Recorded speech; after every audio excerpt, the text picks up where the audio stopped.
Imagine a world without war. No armies, no bombs, no bloodshed. Sounds pretty good, right? That's the dream of pacifism, a belief system that rejects violence and war in all its forms. It's a radical idea, some might say, but one that has captivated thinkers and activists for centuries. But what does it really mean to be a pacifist? And is a world truly without war possible? Pacifism, in its purest form, is the commitment to peace and the rejection of violence as a means of resolving conflict. It's not just about opposing war, it's about actively promoting peace and seeking non-violent solutions to disagreements.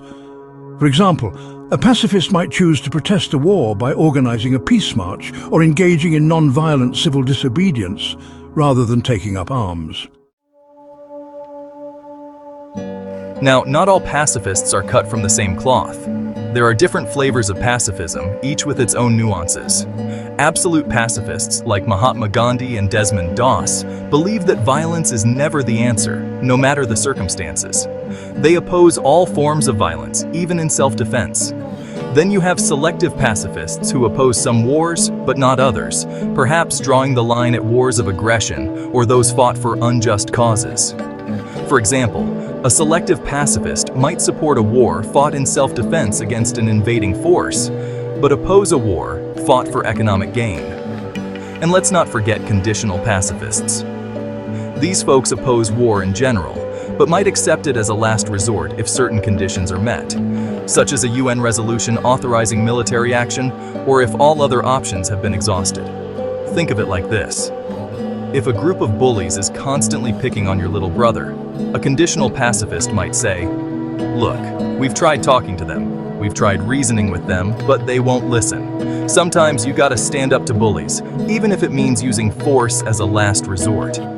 Desmond Doss, an absolute pacifist and conscientious objector, served as a combat medic in World War II without carrying a weapon, saving many lives, and earning the Medal of Honor.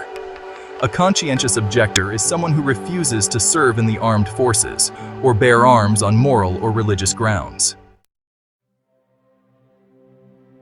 Pacifism has deep roots in many religions, particularly Christianity. Quakers, for example, are known for their unwavering commitment to pacifism.